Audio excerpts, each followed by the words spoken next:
வணக்கம். உங்க எக்ஸாம் டேட்ல இருந்து நீங்க போடுற பெட்ரோல் விலை வரைக்கும் கவர்மெண்ட் கொண்டு வந்திருக்க புது அனௌன்ஸ்மெண்ட்ஸ் உங்க லைஃபை எப்படி மாத்த போகுது? கல்வி, போக்குவரத்து, சமூக நலன்னு பல முக்கியமான அப்டேட்ல பத்தி அடுத்த சில நிமிஷத்துல விரிவாக பார்க்கலாம் வாங்க. ஆமா, இந்த மாற்றங்கள் எல்லாம் நம்மளோட அன்றாட வாழ்க்கையில என்னென்ன தாக்கத்தை ஏற்படுத்த போகுது? உங்க பிள்ளைங்களோட படிப்பு, உங்க சம்பளம், சென்னையோட டிராஃபிக்னு எல்லாத்துலயுமே புது அப்டேட்ஸ் வந்திருக்கு. வாங்க ஒன்னொன்னா டீட்டெயிலா பார்க்கலாம். சரி, முதல்ல நம்ம பார்க்க போறது கல்வித்துறை சம்பந்தமான அறிவிப்புகள். ஸ்டூடெண்ட்ஸ், பேரண்ட்ஸ், டீச்சர்ஸ்னு எல்லாரையுமே இதை அஃபெக்ட் பண்ணும். எக்ஸாம் எழுத போறவங்களுக்கு ஒரு முக்கியமான அப்டேட். 10வது பப்ளிக் எக்ஸாம், அப்புறம் group 2, 2A mains exam hall tickets இப்போ ரிலீஸ் ஆயிடுச்சு. ஆனா ஒரு சின்ன சேஞ்ச். மாவட்ட கல்வி அதிகாரி அதாவது DEO தேர்வு தேதி மாத்திருக்காங்க. மார்ச் 22லேருந்து 25 வரைக்கும் நடக்கும். ஆசிரியர்களுக்கு ஒரு செம்ம ஹாப்பி நியூஸ்ங்க. பகுதி நேர ஆசிரியர்களோட மாச சம்பளம் 12,500 ரூபாயில இருந்து இப்போ 15,000 ரூபாயா உயர்த்தியிருக்காங்க. இது அவங்களோட உழைப்புக்கு கிடைச்ச ஒரு நல்ல அங்கீகாரம் இல்லையா? அடுத்து பிரைவேட் ஸ்கூல்ஸ்க்கு ஒரு முக்கியமான ரூல்ஸ் வந்திருக்கு. இனிமே பள்ளிகள்ல எந்த விதமான அரசியல் அல்லது மதம் சம்பந்தப்பட்ட நிகழ்ச்சிகளுக்கும் தடை விதிக்கப்பட்டிருக்கு. அது மட்டும் இல்ல, ஸ்டூடெண்ட்ஸ் மத்தியில பிரிவினைய உண்டாக்குற மாதிரி எந்த ஒரு ஈவெண்ட்டும் நடத்தக்கூடாதுன்னு ரொம்ப ஸ்ட்ரிக்டா சொல்லியிருக்காங்க. ஓகே, படிப்பு விஷயங்கள்ல இருந்து இப்போ ரோட்டுக்கு வருவோம். தமிழ்நாட்டுல நம்மளோட பயண அனுபவம் எப்படி மாறப்போகுது? சில முக்கியமான டிரான்ஸ்போர்ட் அப்டேட்ஸ் இப்போ பார்க்கலாம். சென்னைக்கு ஒரு புது அடையாளம் கிடைக்க போகுதுன்னு முதலமைச்சரே சொல்லிருக்காரு. தேனாம்பேட்டையிலிருந்து சைதாப்பேட்டை வரைக்கும் கட்டப்படுற இந்த பிரம்மாண்டமான மேம்பாலம் பத்தி தான் அவர் பேசியிருக்காரு.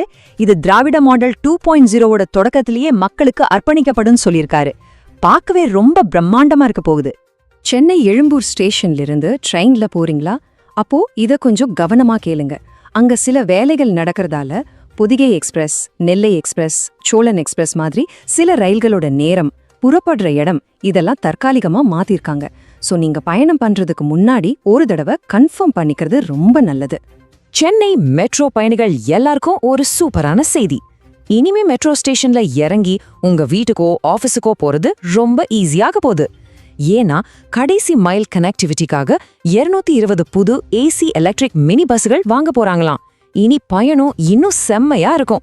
சரி, அடுத்து நம்ம பார்க்க போறது நம்ம பர்ஸையும் குடும்ப நலனையும் நேரடியா பாதிக்கிற சில முக்கியமான சமூக நலத்திட்டங்கள் பத்தி.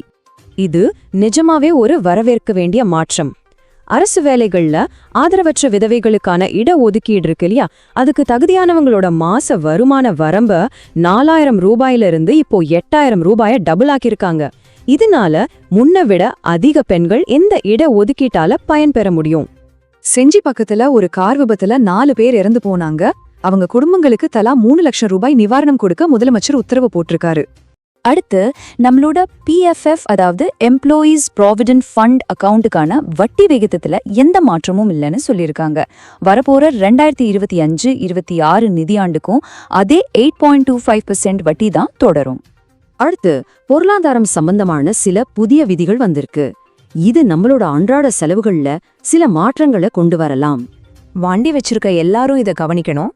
ஏப்ரல் 2026ல இருந்து இந்தியா முழுக்க விற்கிற எல்லா பெட்ரோல்லையும் கட்டாயமா 20% ஏத்தனால் கலந்துருக்கணும்னு ஒரு புது ரூல் வரப்போகுது. எதுக்குன்னா சுற்றுச்சூழலை பாதுகாக்கிறதுக்கும் வெளிநாட்டிலிருந்து கச்சா எண்ணெய் வாங்குறத குறைக்கிறதுக்கும் தான் இந்த ஏற்பாடு. இந்த டார்க் பேட்டர்ன்ஸ் அப்படிங்கிற வார்த்தையை நீங்க கேள்விப்பட்டதுண்டா? சிம்பிளா சொல்லணும்னா ஆன்லைன்ல நம்மளை ஏமாத்துறதுக்காகவே டிசைன் பண்ற சில தந்திரங்கள் தான் இது. உதாரணத்துக்கு ஒரு சப்ஸ்கிரிப்ஷனை கேன்சல் பண்ண போனா அந்த கேன்சல் பட்டனை எங்க இருக்குன்னே தேட முடியாத மாதிரி ஒளிச்சு வச்சிருப்பாங்க இல்லையா, அதுதான். இப்போ இந்த மாதிரி தந்திரங்களை பேங்க்ஸ் அவங்க வெப்சைட்கள்ல இருந்து நீக்கணும்னு ரிசர்வ் பேங்க் கெடு விதிச்சிருக்கு. டாஸ்மாக் ஊழியர்களுக்கு ஒரு சம்பள உயர்வு அறிவிச்சிருக்காங்க. மாசம் 1000 ரூபாய் இன்க்ரீஸ் பண்ணிருக்காங்க. அது மட்டுமல்ல, அவங்களுக்கு இனிமே ESI மருத்துவ காப்பீடும் கிடைக்கும். சரி, கடைசியா சில நிர்வாக சம்பந்தப்பட்ட செய்திகளையும் உள்ளூர் செய்திகளையும் வேகமா பார்த்துடலாம். புதுக்கோட்டை மாவட்ட மக்களுக்கு ஒரு லோக்கல் ஹாலிடே அனௌன்ஸ்மெண்ட். மார்ச் 9ஆம் தேதி திருவாப்பூர் முத்துமாரியம்மன் கோயில் திருவிழாவுக்காக உள்ளூர் விடுமுறை அறிவிச்சிருக்காங்க. ஆனா அதுக்கு பதிலா மார்ச் 14ஆம் தேதி ஒரு ஒர்க்கிங் டேவா இருக்கும். கல்வி, போக்குவரத்து, சமூக நலன், பொருளாதாரம்னு பல துறைகள்ல நாம் இப்போ பார்த்த இந்த புது புது மாற்றங்கள்லாம் ஒன்னு சேர்ந்து தமிழ்நாட்டோட அடுத்த கட்ட வளர்ச்சியை எப்படி தீர்மானிக்க போகுது? இது நம்ம எல்லாருமே யோசிக்க வேண்டிய ஒரு முக்கியமான கேள்வி.